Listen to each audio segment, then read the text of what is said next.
Hey everybody, Derek here. I'm here to bring another video for Z Nation.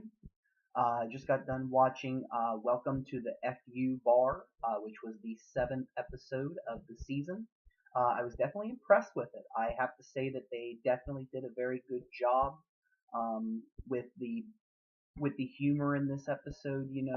Balancing everything out, and they definitely had some great developments with Warren and with Murphy, and also a pretty decent cliffhanger. It seems like they're starting to do a better job of connecting the episodes rather than picking up somewhere random. It's almost as if like the last episode really actually does affect the next episode, which sometimes they did and sometimes they didn't. But I definitely think it was very great. I definitely enjoyed it, and I'm going to give my review on it and give some thoughts. So, just in case you have not watched the episode yet, there are going to be spoilers in this review. So, if you have not watched the episode, do not watch or you will be spoiled. Okay. So, the episode starts off with, the group's definitely having a lot of trouble since losing Garnett. They made it to Kansas, so almost about the halfway point, which makes sense in the season because we're at the seventh episode. So we're about halfway across the United States in Kansas, and they're running low on supplies. So Mac and Addie go ahead in order to try to find some supplies and find help. And they end up getting separated from the group. And I thought it was very interesting. It was a very great dynamic to see those two go off on their own. Plus, also to see, the various conflicting ideas. Mac, you see, like, just maybe how much his commitment to the mission really is lacking. He isn't really as concerned about it. He even tells Addie, he's like, well, I never promised anything. Why should I go back? And it definitely shows that, kind of like what Doc said about, you just take things one day at a time, one thing at a time. When you're presented with a new situation, perhaps you may decide, I don't want this anymore. I need to do something different. And, they made a conscientious effort, Mac, to, he wants to separate himself, but thankfully Addie was there to bring him back into the fold because she's definitely for the mission. She wants to honor Garnett's memory. She wants to, make use of her life while she's on the earth in the zombie apocalypse. So it was definitely nice to see the dynamic between those two, to know that, each of them really is headstrong in many ways, but, Addie definitely proves to be the more, persuasive of the two, definitely has more of a pull on Mac. So we definitely see that those two, and that may evolve more as the series goes on, but I definitely liked how we finally saw, like, hey, there is a little bit of a difference in the way they think, and that could definitely play out later, and I really enjoyed that. But the biggest parts of the episode definitely had to do with the rest of the group. They arrive at this gun show compound. Definitely interesting how people are in the zombie apocalypse. Like the difference between Walking Dead and Z Nations, like the views that people have. Because in The Walking Dead, it seems like everything is so bleak, and you've never come across a group of people who are like, "Hey, we're having a nice gun show and a picnic and this and that. Come join us." No, nobody's really doing that.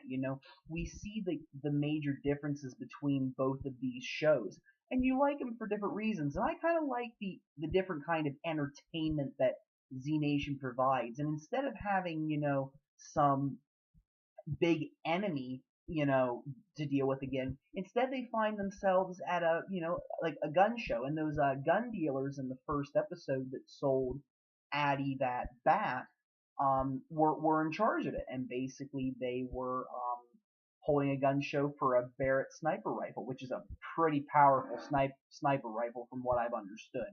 And what you saw was um, 10,000 and this girl named Brittany were battling it out for it. And I love, the little hints they were giving each other, of competitiveness. And I like how 10,000 really liked her.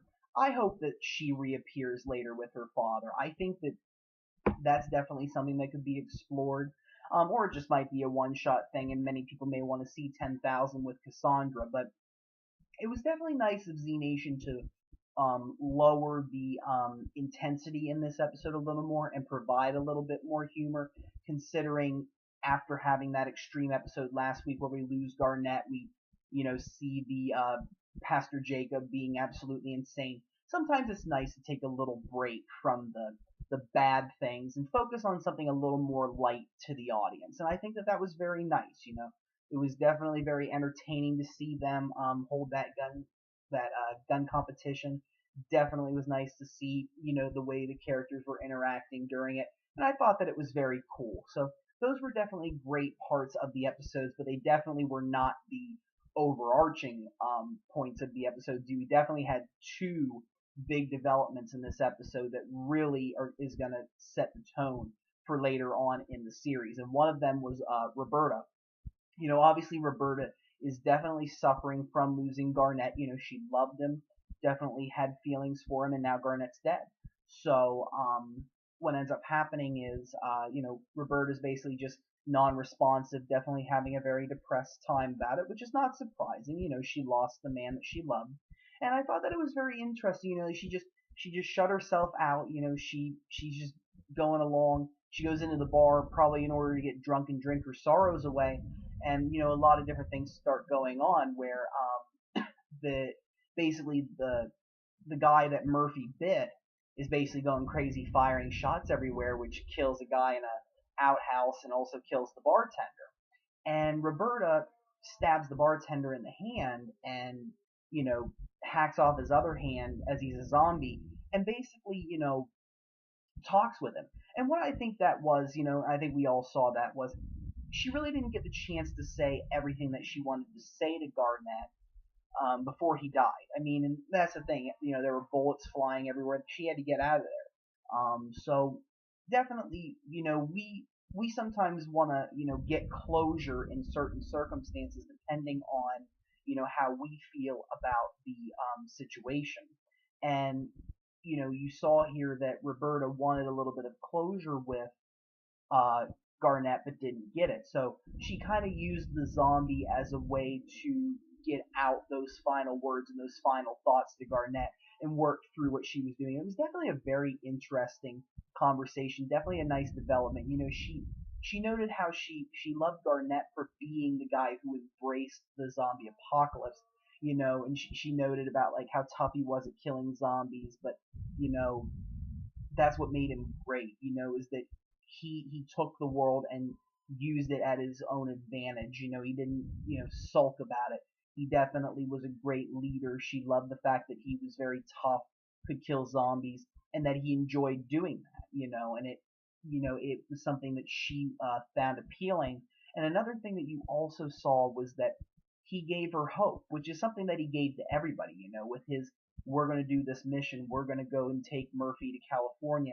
She gave he gave Roberta hope.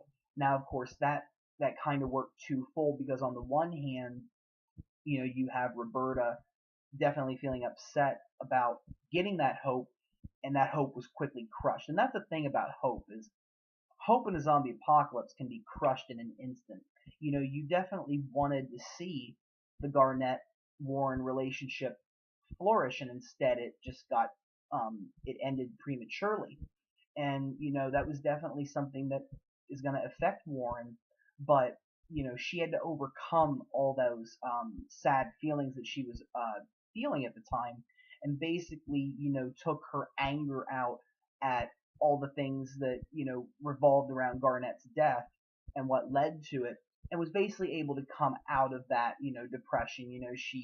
She felt that she got closure. She said she was going to find a reason to live, in honor of him, and she's always going to have loving feelings for him. And it was definitely nice to see her get closure, and definitely was totally awesome that she went out there and started killing all those zombies like a warrior, definitely embracing that warrior side that Garnett had. And you see that she has so much capability of being a leader, almost like Garnett was. No doubt about it, she could definitely be just as good of a leader, if not better than Garnett. So I'm very interested to see how her dynamics affect the group, but I think that she's going to be a great leader. She's definitely tough. She's come out of that, depressed shell, and she's definitely on her way to being a great leader, and I'm very excited to see what they have for her. But of course, the biggest thing of the episode was Murphy. Murphy definitely stepped up in this episode a little bit. May not have been the best way to do it, but the first thing you saw was Murphy giving Roberta encouraging words. He was like, "Hey, look, these people are not leaders. You are, and they're sure as heck not going to follow me to California. Get moving, step up, get moving, and get us to where we need to go." It was definitely nice to see Murphy push Warren a little bit. And of course, then he took matters into his own hands to try to get the group a new vehicle because the truck wasn't really working as well. And he stole the keys from this guy. And when the guy confronted him, Murphy bit him, which was, I mean, that was definitely shocking. The fact that he bit somebody. And you kind of even saw like this zombie sound coming from within him before he did it, and I was just like, whoa, what is going on with Murphy? Obviously, something is definitely going right with him. One of the things that you saw was that the guy that Murphy bit, he didn't die. So it's pretty clear that Murphy can't transfer the zombie virus. Like, he's not necessarily a living zombie where if he bites you, you're not going to become a zombie. That's been established. Because anybody else that's been bitten by a zombie dies within, seconds, it seems, and, regenerates back into a zombie. So it's very quick. So the fact that this guy didn't die shows that Murphy clearly is not able to transfer the virus like a regular zombie can. But the other thing that happened was that this guy, because this guy confronts Murphy for, biting him and, hitting him with a rock and taking his keys, that he basically starts, firing a gun because Doc prevents him, because he was going to kill Murphy, and Doc prevents him from doing that, and the gun starts firing off and kills random people. And this guy finally's had enough of it, and he steps in and he shoots the guy that's shooting wildly and kills him. And it was the same guy that Murphy bit. The guy didn't come back as a zombie. Because it doesn't matter how you die in the zombie apocalypse. If you die, you come back as a zombie. And this guy didn't come back. And he wasn't shot in the head. I checked. He was shot in the chest, if I'm not mistaken. I mean, I'm pretty sure I double checked it. And Murphy even noticed that. He goes up to the guy, he's like, "You didn't die." I mean, he's like, "You didn't come back." And of course, he loses a tooth whenever he bites the guy, so he pulls the tooth out and puts it back in. So clearly, Murphy has some type of cure in him. And part of me wonders if this cure just changes the way your body appears, like I have to wonder, can it be how many different ways can it be transmitted? And then the other thing, and I guess there's a lot of questions now that we have, because it's pretty clear that Murphy is something special. Even though he looks like a zombie, even though he, his health seems to be failing him, is it only because he was bit? Like, what happens if, the cure is given to somebody else without them getting bitten? What does it do to the body? We don't know. And it definitely left us with a lot of questions. And I did a video about whether Murphy had the cure or not. And, I predicted that he didn't have the cure. Well, it's pretty clear he has something. Or else, it wouldn't have worked on the guy when he bit him. So there's definitely a lot to explore, and I definitely intend on doing that more in the future.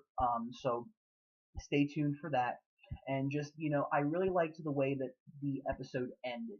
We had they called it like a tsunami or something like that. Basically like a flood of zombies basically coming from the West Coast, which a lot of people in the show were predicting that out west was just a wave of zombies, and it appears to be true. So it's definitely going to be interesting to see how the group fights their way through that. And I'm definitely liking how they're taking more of the episodes and they're leaving them, to extend into the next episode. We only really saw that with, the second episode into the third episode. At that point, every other episode was pretty much like a standalone where it was a completely new plot line with nothing really carrying over from the previous episodes. But now you're starting to see that each episode something connects into the next one. Kind of like how Garnett's death definitely carried over into this episode, and the wave of zombies that you saw near the end of the episode are definitely going to carry over into the next one. And I think that's definitely going to benefit Z Nation a lot. I think that it was definitely a very good episode, and I think that they're starting to show me that they can do the show without Garnett. Even though Garnett will be missed, the fact that people's roles are changing in a very appropriate way definitely gives me confidence that they know what they're doing. So I'm just going to keep watching. We'll see how the rest of the season goes, but I definitely like what they did with this episode. It was definitely a positive move for the show to make, and I can't wait to see where it ends up. So, hey, thanks everybody for watching. If you guys have any questions or comments, feel free to leave them. Feel free to subscribe for more Z Nation and Walking Dead videos. I have more coming, and if you guys have any video topics that you would like to suggest, don't be afraid to do so. I'm always interested in doing video topics that you guys want to do on Z Nation or Walking Dead. I want to know what you want to hear. So if you have any thoughts, send me your video topic. I will give you credit for that video topic. And if you guys have any comments, anything you want to add to tonight's discussion, or any questions, don't be afraid to leave them in the comments. Thanks, guys. Have a wonderful evening. Thank you.